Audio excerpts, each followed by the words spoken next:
Hello students, today we are going to take grammar, topic number 5, reported speech. Now what do you mean by reported speech?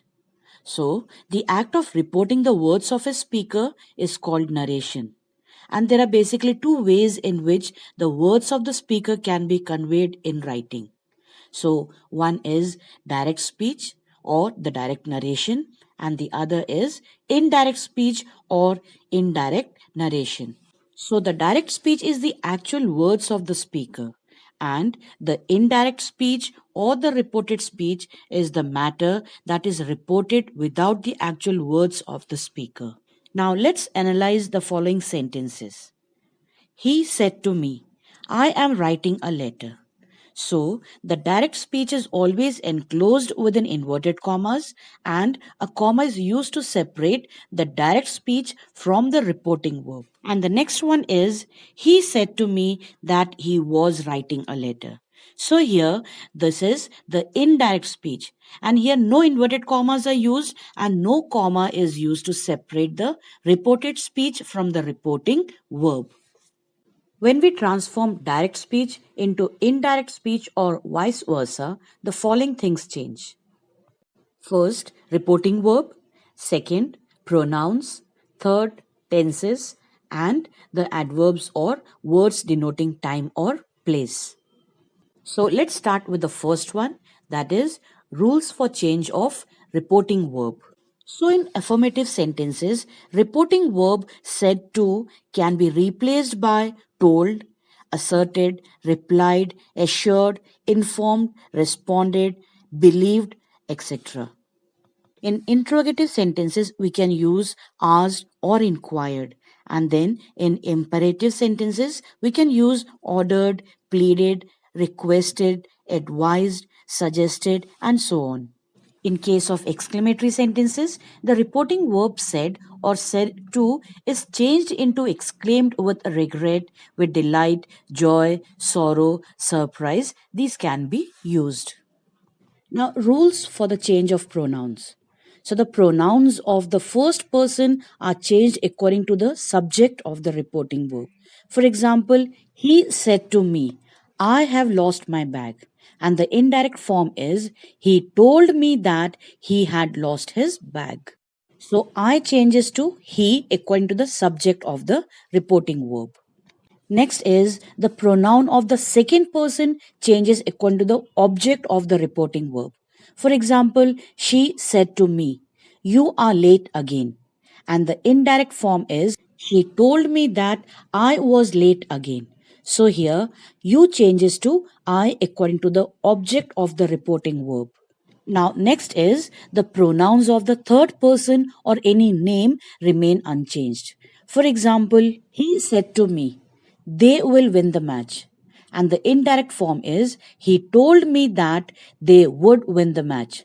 So here, they of the direct speech remains they in indirect speech as well. Now, next rule is the words expressing time or place.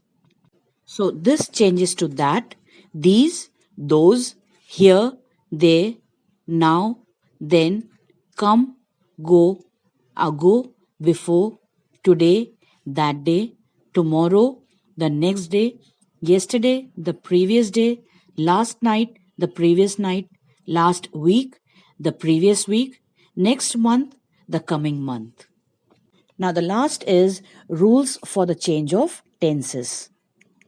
So, to understand the change of tenses, have a look at this table. So, the simple present changes to simple past, present continuous changes to past continuous, present perfect changes to past perfect, and present perfect continuous changes to past perfect continuous. Now, next is the past forms. So, simple past changes to past perfect, past continuous changes to past perfect continuous. Then, past perfect and past perfect continuous do not change in the reported speech. Now, next, when we talk about future tense, we do not have a separate category of future tense. So, we include will and shall under the category of modals. So, while changing from direct to indirect, will changes to would, shall, should, can, could, and may change. As you all know that sentences can be assertive, interrogative, imperative or exclamatory, and all these sentences cannot be rendered into the indirect speech in the same manner. So different sets of rules are used for different kinds of sentences, and so these rules are discussed in today's video. Points to remember while transforming the direct speech into indirect speech.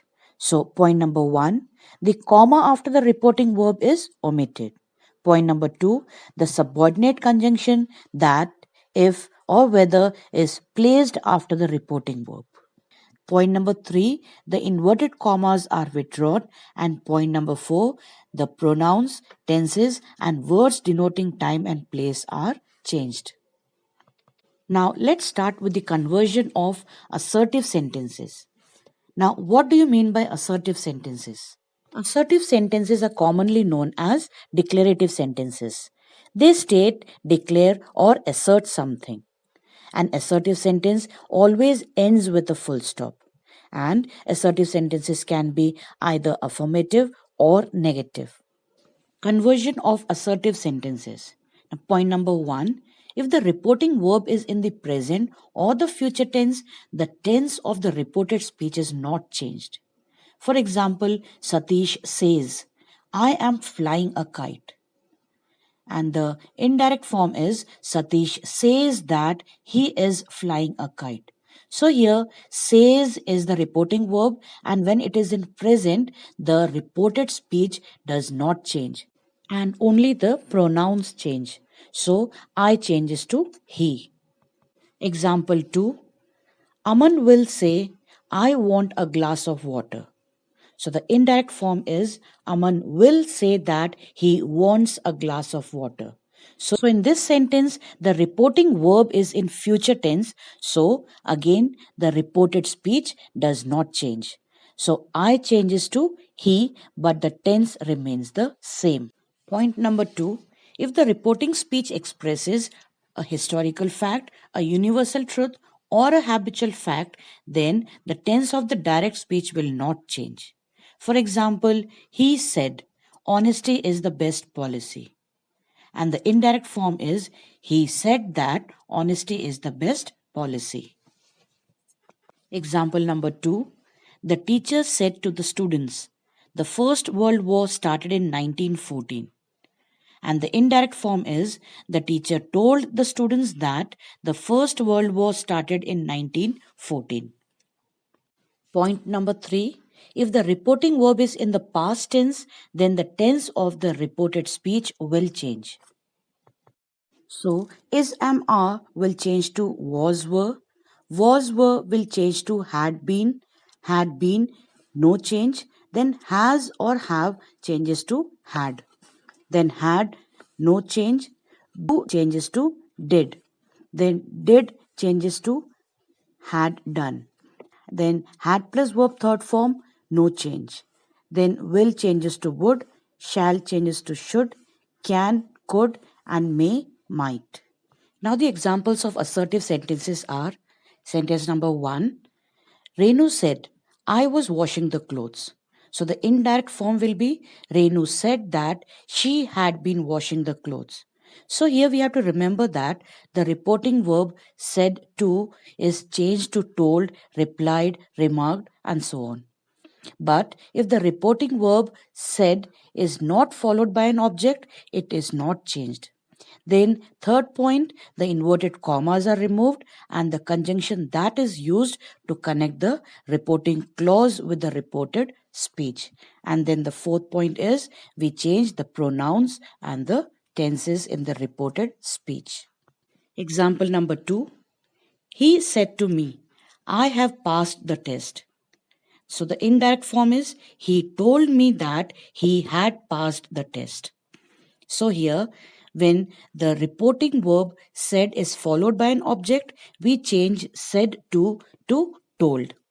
And then the tenses and the pronouns are also changed. Now let's start with interrogative sentences. Now, what do you mean by interrogative sentences? So, an interrogative sentence is a sentence that asks a question and always ends in a question mark. So the term interrogative sentence is another word for a question. Points to remember while changing interrogative sentences into indirect speech. So, point number one, the reporting verb said becomes asked or inquired, and to is removed. Point number two, the interrogative form is changed into an assertive form by placing the subject before the verb and the full stop is placed at the end of the sentence. There are generally two types of questions: direct questions and yes no type questions. So, in direct questions, it begins with WH word like what, where, when, how also is included in this. Then, when we talk about yes no type questions, it includes auxiliary verbs like am, are, was, were, do, does, did, have. So, these are all the yes no type questions. Now let's take some interrogative sentences beginning with WH words. Example 1. The teacher said to Angela, "How did you guess the answer?" And the indirect form is the teacher asked Angela how she had guessed the answer. Example number 2. She said to me, "Why are you not coming?" And the indirect form is she asked me why I was not coming. So, in these sentences, WH word is repeated in the sentence and it serves as a conjunction, and that is not used. The sequence of words will be changed in such a way that it should not sound like a question, it should be like a simple sentence.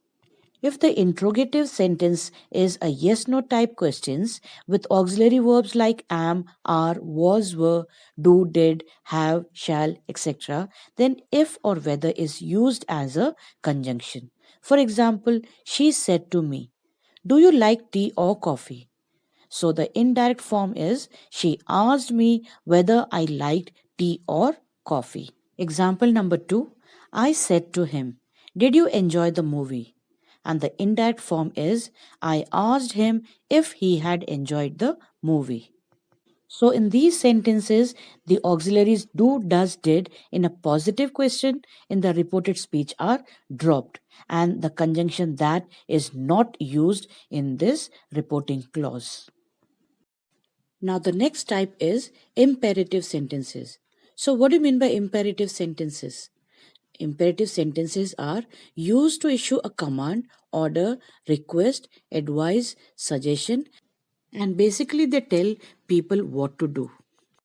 So, while changing the imperative sentences from direct to indirect, we use the conjunction to, and the imperative case is changed into infinitive case. That means to plus verb is used. Then the negative sentence do not is changed into not to. For example, sentence number 1. The captain said to the soldiers, "Attack the enemy." And the indirect form is the captain commanded the soldiers to attack the enemy. So here we use to infinitive after a reporting verb, and that is not used. Example 2. She said to me, "Do not open the door." Indirect form is she ordered me not to open the door. Then sentence number 3. I said to him, "Please bring a glass of water." So the indirect form is I requested him to bring a glass of water.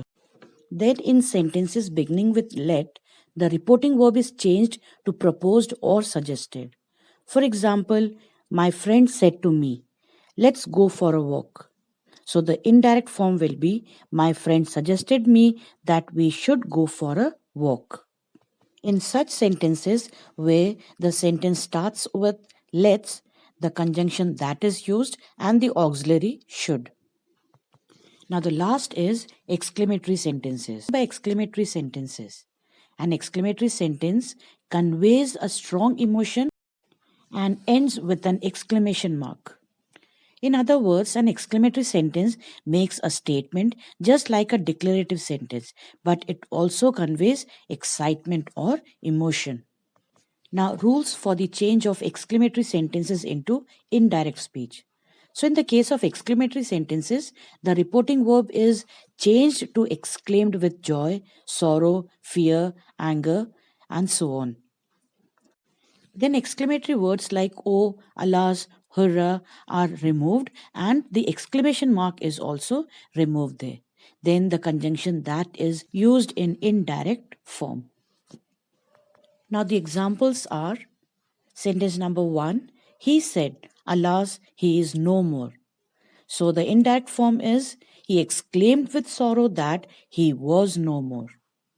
Sentence number 2, Mr. Sharma said, hurrah, my son has won the scholarship. And the indirect form is Mr. Sharma exclaimed joyfully that his son had won the scholarship.